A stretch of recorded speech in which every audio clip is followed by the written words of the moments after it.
Bien, buenos días. Vamos a seguir con la resolución de la situación 5 de los problemas de repaso de los temas uno y 2.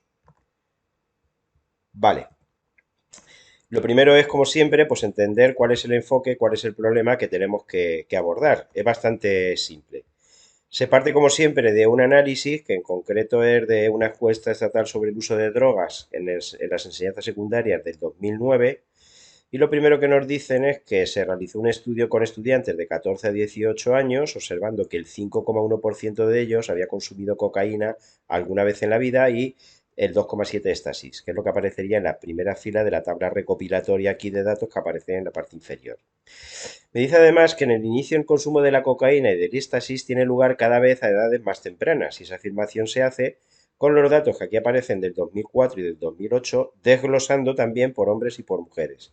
En el 2004, la edad media en la cual se habían iniciado en el consumo de cocaína era de 15,9 años, en el 2008 había pasado a 15,3 años, en el caso de las mujeres en el 2004 era de 15,7, en el 2008 de 15,2. Estos serían los datos de partida.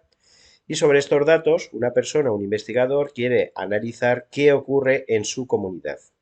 Para ello lo que obtiene es, lo que analiza es una muestra en total de 78 personas, 37 hombres y 41 mujeres, observando que en esas 78 personas el 8% había probado, se había iniciado, había probado la cocaína al menos una vez, y en cuanto a la media de edad, en el caso de los hombres era de 15,4 cuando habían probado la cocaína por primera vez y de 15,2 en el caso de las mujeres, y me dan también en ambos casos la desviación típica muestral. ¿Vale? No me dan en este caso la desviación típica muestral insesgada o la cuasi desviación típica muestral, que sería el SN-1. Muy bien. Una vez que más o menos tengo ya claro y enfocado cuál es el problema que tenemos que resolver, esto aparece aquí, es un poco lo que hemos ido contando antes. La primera pregunta que me hacen es, bajo el supuesto de que la edad media de los hombres que han consumido cocaína al menos una vez es de 15,9 años, el error típico de la distribución muestral de la media es, casi aquí la pregunta es saber lo que me piden. El error típico de la distribución muestral de la media es la desviación típica de la media muestral. Eso es lo que tengo que saber. De igual forma que el error típico de la distribución muestral de la proporción, pues sería la desviación típica de la proporción muestral. Siempre que oigáis error típico de, me estoy refiriendo a la desviación típica de. Error típico de la distribución muestral de la media, pues es la desviación típica de la media muestral. Es decir, sigma sub i barra, desviación típica de la media muestral.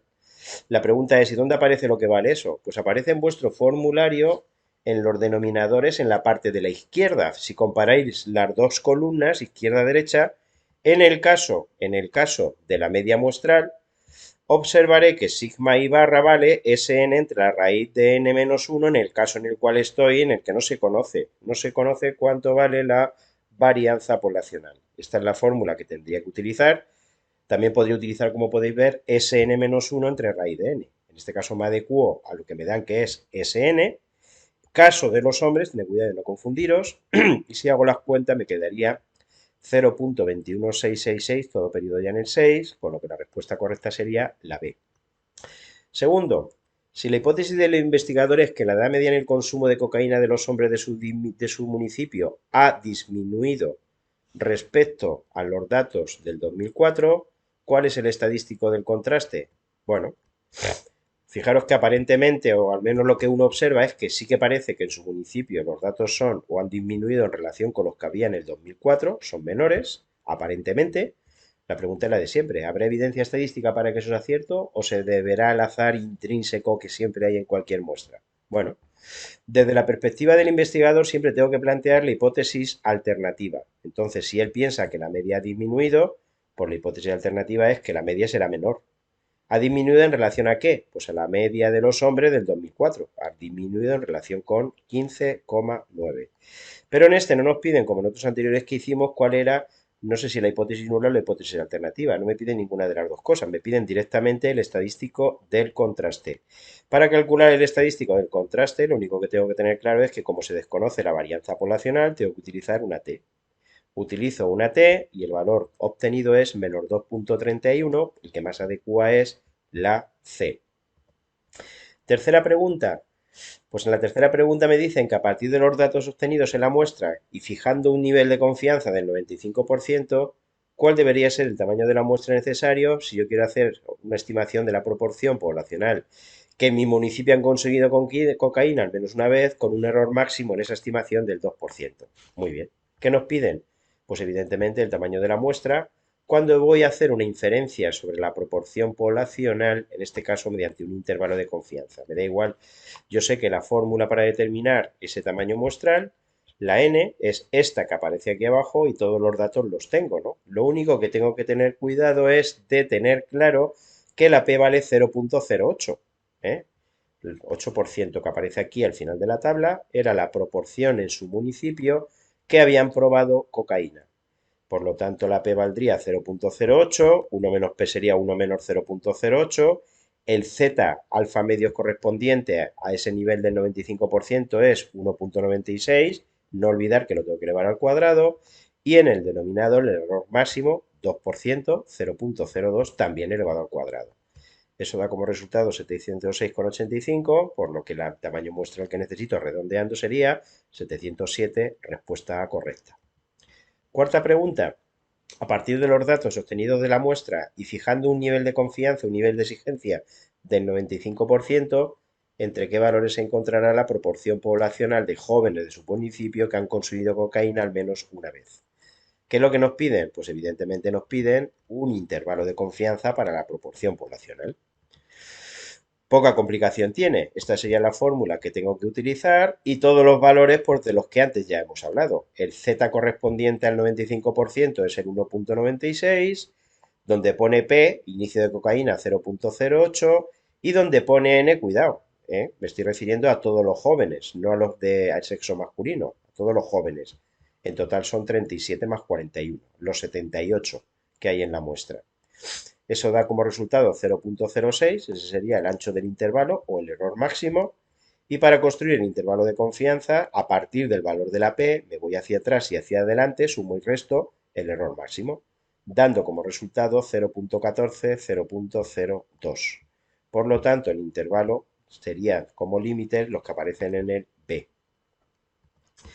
Con un nivel de confianza del 95%, el mismo nivel de exigencia, el intervalo de confianza de la varianza, se la diferencia, tengo que construir ahora un intervalo de confianza para la varianza poblacional y también me cambian sobre qué. En este caso es de las edades de las mujeres en las que se inician en el consumo de cocaína. Vale, nos piden un intervalo de confianza para la varianza de las mujeres. Me tengo que fijar en las mujeres, cuidado, parte inferior, es la diferencia. En este caso, la distribución que tengo que utilizar, como veis, puesto que la muestra es menor que 100, pues es una G cuadrado con 40 grados de libertad, n-1 grados de libertad. Me voy entonces a la G cuadrado con n-1, es decir, con 40 grados de libertad, y veo los dos valores que no son simétricos, como veis, no son simétricos, que determinan un intervalo de confianza del nivel pedido, que es 0,95. Podéis observar, si os vais a vuestro formulario, la tabla del G cuadrado, que los límites son 24,433 y 59,3417.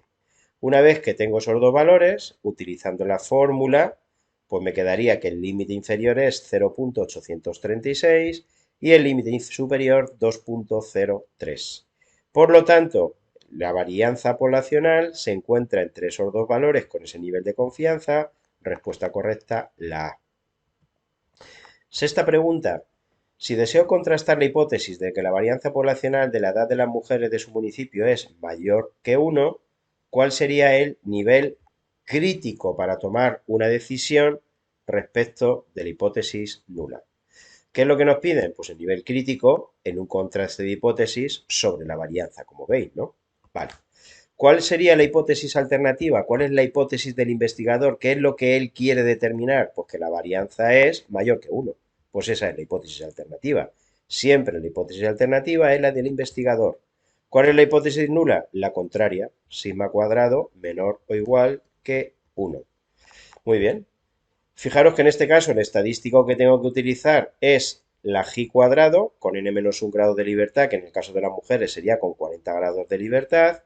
Sustituyendo me queda que el valor del estadístico del contraste sería 49,61. Pero no es eso lo que me piden, porque lo que me piden es la probabilidad asociada con ese estadístico del contraste. Ojo, probabilidad asociada siempre en la dirección contraria a donde se encuentra la zona de no rechazo, la zona de aceptación de la hipótesis nula, que es la de la izquierda. Siempre hacia donde marca la hipótesis alternativa. Muy bien. ¿Qué cogería? Pues cogería el 49,61, pero el problema con el cual me encuentro, que ya lo hemos dicho muchas veces, es que a veces tengo que acotar. Si miro en la tabla de la G cuadrado con 40 grados de libertad el 49,61, pues no viene. ¿Qué tengo que hacer? Pues irme a los dos más cercanos.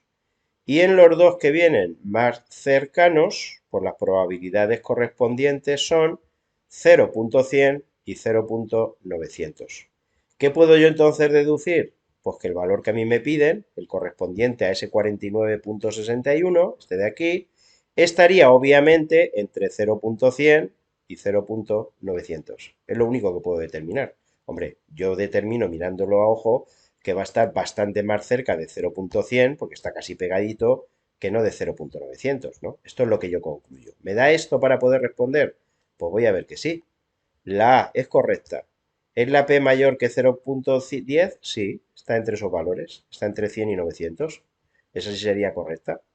Es mayor que 0,10. La B es correcta. Vamos a ver, vamos a mirarlo. ¿Es la P más pequeña que 0,05? Pues no. La P no es más pequeña que 0,05 si es mayor que 0,100. ¿Y la C? ¿Es mayor la P que 0,01? Pues no, no es mayor que 0,01. Por lo que la única respuesta que puedo afirmar que es correcta es la A. Y con eso hemos terminado la situación correspondiente.